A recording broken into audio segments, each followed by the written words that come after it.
Today I want to talk to you about boosting your confidence as a psychic reader. My name is Zoe, I'm a professional psychic, and I want to talk to you all about what to do when you're doubting yourself, when you're doubting your gifts. It doesn't matter how advanced you are or how far along you are on your journey of being a psychic, you can get really doubtful. You can get really off, you can have down days. And sometimes the cards aren't talking to you. It can be easy to get in your head. Self-doubt is a psychic's nightmare. Reading yourself versus reading a client is completely different. You can be so confident at giving a psychic reading and knowing all the cards, knowing exactly what everything means, but when you choke, when you're giving a reading to a client, it can traumatize you.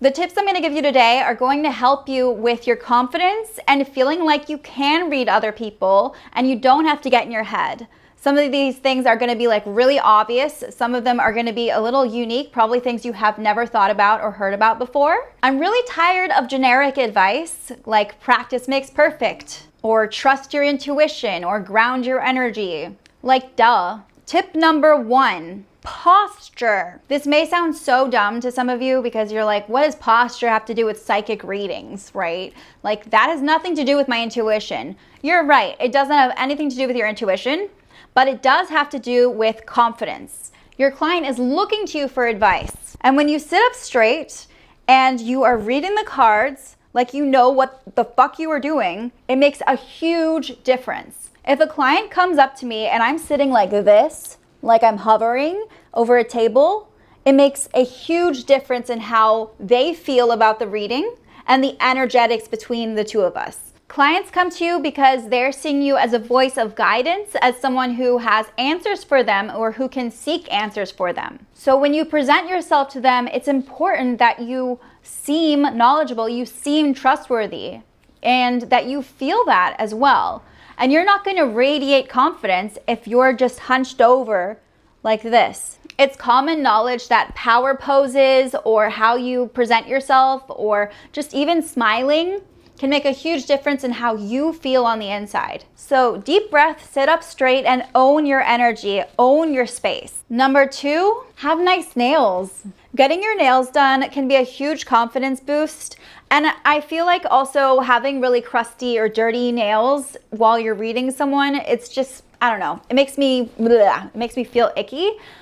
I am not good at upkeeping my nails, okay? Like these are press-ons, these are very fun. I had a really good time putting these on. I can't function with them. Like I can't peel an orange or do my laundry, but I can hold tarot cards. So there's that. Psychic readers and palm readers really like having their nails looking really nice because it's just, I don't know, aesthetically it's nice as well. Like especially if you're doing online readings. But then again, you guys can go back and watch my videos and you'll see I hardly ever have my nails done and I'm the worst at keeping up with it. So there's just something really magical about having nice nails and holding tarot cards, right? Look at that. Look at that. Number 3. Say everything out loud when you're reading to yourself. So a lot of the time when we're practicing tarot reading, we'll end up reading in our head a lot because we're reading ourselves, no one else is around to listen.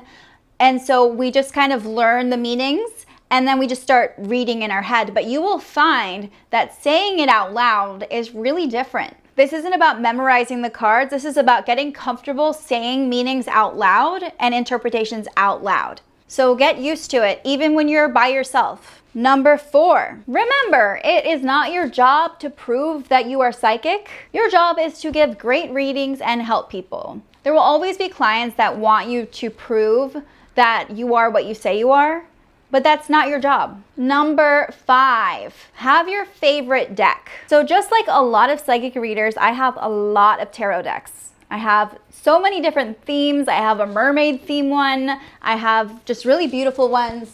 I have this one right here, the Shadowscape Tarot deck, which is so beautiful. But the thing is, no matter how many times I try to use it, it doesn't resonate with me.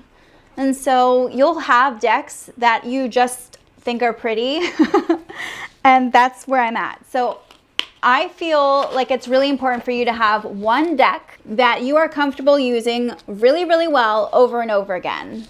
Now I have a few decks like this. I have one that I carry with me on my person all the time. It's a pocket deck. So I take it with me in my purse.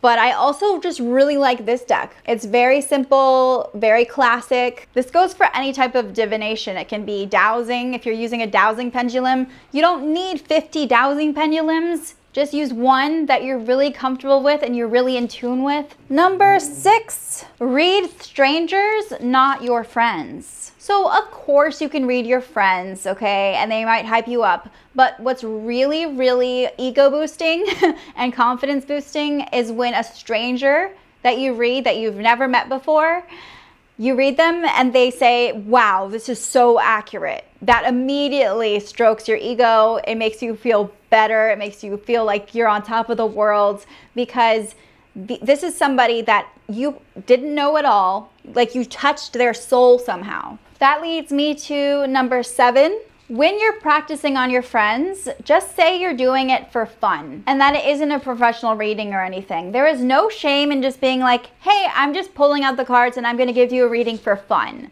It takes the weight off of everything. Like it takes the weight off of the pressure of having to show them you're right and stuff like that. It's just easier if you just do it like for fun. Number 8, speed reading. So I have talked about this on my channel before, I think multiple times in multiple videos. And basically it's just where you pick a card and you just read the first thing that comes to your mind really fast. Potato arguing, you know, like it can be anything. Grandchildren, like it doesn't even have to be about the definition of the book. It's about triggering that intuition that comes forward. A gift for Christmas. And then you can start to pile them on top of each other. So a journey not taken, right? Okay, because a relationship blew up and there was a baby involved, but the court took the baby away. Obviously, it would be a little more serious if I were reading a real person, but we're just playing here. But this allows you to get the hang of reading people really fast. And so if you are in the situation where you're faltering or you're kind of doubting yourself, you're just trusting your intuition and you're learning to trigger it on the go. Number 9, psychic immersion. This is an exercise that will change your reality if you are open-minded and you let it. And you can't do it halfway. So you're going to pick a day out of your calendar. If you have a psychic business or you read professionally, you're not going to perform this exercise on that day. This is about your confidence and it's about opening and expanding your imagination. And you do not want it to interfere with your clients or with your business in any way. However, if you're just into reading cards and you want to boost your intuition, then this is fine on any day. When we're children, we are so much more open and imaginative and creative. And that's why children are often way more psychic. They're way more in touch with the spiritual realm because they haven't been condemned for being creative and open. And as adults, we start to become more logical, more practical, more down to earth, and we are not able to tap into that imaginative, playful, creative energy that we had as children. And I don't know about you, but when I was a kid, I did a lot of make-believe. So what I want you to do for psychic immersion, visualize the psychic in your mind and become that psychic for a day. And by that, I mean, this psychic is the classic psychic, the psychic that you envision a psychic to be. This can be a dramatic character. It can be somebody who, reads at a fair, at a fortune-telling booth, and looks at their crystal ball. You're going to come up with this persona and you're going to really enact this persona the entire day. And I know that it seems like you're like faking it. It may feel inauthentic in the moment because you are, pretending to be someone else. No matter how psychic you are, this is an exercise that can really help you boost your intuition because you're tapping into a creative energy that you just had suppressed for so long as an adult. And what I want you to do is I want you to just really become this character, Tell your friends about it, of course, so they're not shocked. And then I want you to just act like this character all day. And I want you to read your friends and family, or read people. It doesn't even have to be friends and family. Get someone to volunteer to be your client. And I want you to just pretend that you are the most psychic person on this planet and that you can read anything and anyone. And I want you to get into it, you know?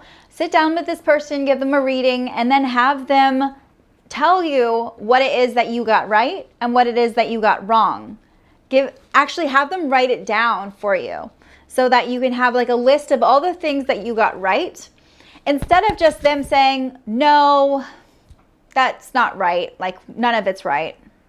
They can give you a list of all the things you did get right, so you don't feel like your ego or your intuition has taken a hit. Because what happens is with clients, they'll say, nope, I don't believe this. This is not true. And then immediately, if we're not secure in ourselves, we'll just shut down, or we'll run away, or we'll act really overconfident and try to get defensive. Like, no, the cards are saying this, so this is what it means, you know? They're not allowed to just say, no, it wasn't true. They have to tell you what it is that you got right. And you're learning to feel more comfortable and confident. And just don't be afraid to play around with it. Have fun, you know? You can even dress up if you want. But this isn't saying that you're not already psychic and you have to pretend to be a psychic. This is just saying, like, this is how you can go all out with it and really open yourself up to your imagination. Because that's often a missing component to why we're not feeling psychic or why we're not intuitive, is because that childlike wonder is gone. So if you can pretend and play make-believe to the point where you are actually embodying a full-on psychic, you know, from the movies or whatever, it will feel like you can be more imaginative and expansive. So just try it and see how that goes. And then at the end of the day, do some journaling and ask yourself, like, how did you feel about it? Was it uncomfortable? Why was it uncomfortable? Did it feel exciting? And then like kind of like look into what it is about that you can pull from and use in your own practice, you know, because it does take a certain amount of confidence. You have to be kind of bold to do something like this. So I feel like it's a really good way to face your fears as well. Number 10, do a reading on the reading. If you're about to head into a reading and you're feeling a lot of nerves about it and you're feeling anxious, then sometimes doing a reading beforehand is really helpful. There are plenty of tarot spreads for this purpose, but let me know if you want me to share that with you. I can definitely make a video on that. But in the meantime, you can just ask your cards certain questions like, what is my client currently feeling? Okay, so they are in love, or they're feeling like they are into somebody. This is gonna probably be about a love reading, you know? What is the energy of the reading? Okay, so we have the moon. So there's going to be some confusion, some deep revelations potentially, but it will be, I will have to get past this client's veil. I will have to get past the fog, because they might be in denial about something themselves, or they're delusional about something, and so they might need me to clear that up. So as you can see, you just ask your cards questions about the situation that you're going into, and sometimes they can really help you gain confidence. Thank you so much for watching this video. If you have any questions or comments, please let me know below, and I would love to hear from you. Don't forget to subscribe to my channel. I will be posting a part 2 to this video because I do have a lot more to say on confidence. I think it's such an important thing when it comes to being a psychic reader, and I have a lot of wisdom to share. So, bye.